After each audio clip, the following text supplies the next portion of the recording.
Voters in Virginia will weigh in today on this unprecedented moment, this unprecedented nationwide realignment of state congressional maps. It could have major implications for the November midterm elections, and it could impact who controls Congress. It's a fight that Donald Trump started with his MAGA Republicans, and with an assist from GOP governors and state legislators. They demanded changes to the congressional maps in states like Texas and Ohio and Missouri. That move backfired spectacularly, with Democrats fighting back in states like California that essentially, with their new map, erased the gains that MAGA Republicans made in response to Trump's request. So now in Virginia, Democrats, with the public support from former President Barack Obama, are looking to end the fight. Virginia, we are counting on you. Republicans want to steal enough seats in Congress to rig the next election and wield unchecked power for 2 more years. But you can stop them by voting yes by April 21st. Help put our elections back on a level playing field and let voters decide, not politicians. This is the responsible thing to do. Help us chart a better path forward, Virginia. Vote yes by April 21st.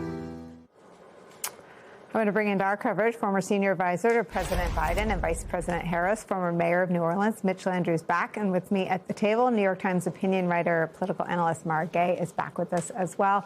Mitch, what do you think of this fight and the way voters have processed it in places like California so far? Well, I think that the Democrats have demonstrated if you want to fight, we're up for it. I mean, they picked this fight. They started it in Texas. I think they're shocked that we fought back so hard and that we're actually winning. And I think Virginia is really just another exclamation point on that. This is a good lesson for Democrats, that you can't bring a knife to a gunfight. And I think we've demonstrated that time and time again. Just to remind everybody, Trump started this in Texas, then North Carolina, then Missouri, then in Florida, and then California and Virginia. We just not only said no, but hell no. And we're going to put an exclamation point on it tonight. And I think it's going to make people feel really good. On top of that, in the last 296 elections that we've had in the last year and a half, we've won 260 of them. So we got a good thing going when we push back hard. What do you think? You know, I think in a perfect world, in an ideal democracy, you would have independent districting commissions, and you would make sure that every single voter in every district got equal representation, no matter what they look like, whether they live in an urban or rural community.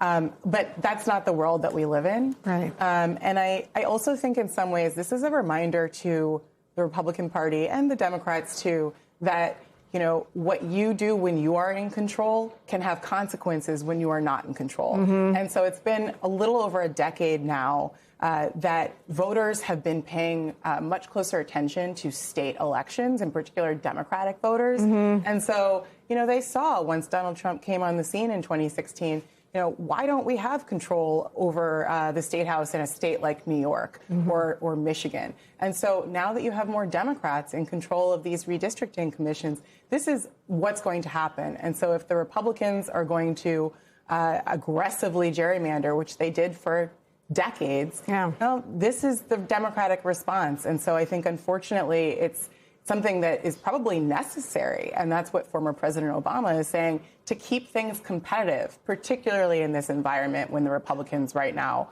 are wreaking havoc in Washington. There should be more competition. More competition is always good for democracy. Yeah. I mean, Mitch, I think what's interesting is at least around California, and we know how the voters feel because that's in the past. We won't get ahead of how Virginians feel because it's happening today, and they're still voting right now as we come on the air. But California voters changed their mind, right? This was before them at a different moment. But to Mara's point, these are not normal times. And the same electorate that wasn't thrilled about this idea voted overwhelmingly for a new map to, as former President Obama said, as Governor Gavin Newsom said, fight fire with fire. Well, a couple things. First of all, I was in the state legislature for 16 years, and I went through 2 very significant redistricting fights. And as a general rule, Mara is right. You want to have fair districts. You want to have districts where voters have access to the polls. That's clearly the way it should be in a normal world. But I think most voters in America are really smart, and they know that President Trump has used and abused his power in massive, massive ways since he's been the president. And they want to put a stop to it. And unfortunately, Donald Trump himself has said the only way that he's going to stop is if you stop him. And so in order to really save democracy, so that we have an opportunity to rebalance the scales in a fair way, this is just what you have to do, or they will just kill you. And you just can't let that happen in this moment. And I think most voters and many independent voters, and you see some Republicans are saying, look, do what you have to do to stop it. Let's use the midterms to just really stop Trump's abuse of power. And then we'll figure out going forward how to rebalance the scale so everything is okay towards the future. But this is absolutely necessary now if the Democrats don't want to commit political death. Yeah, what's amazing is that Trump, you're right, has said all that out loud. I mean, Trump has essentially conceded the midterm elections if the vote is free and fair. So that he's been very clear. He's been very clear that the only way that he will stop is if you stop him. That's what he said. And so he's just inviting people to do it. Now, he's not changing. He's just saying, this is who I am. This is what I am. I'm going to create chaos. I'm going to engage in corruption. I'm going to raise your costs. And you can kind of go to hell, or do what you need to do. And so we're going to do what we need to do. And I think that the Democrats have done a good job of it right now.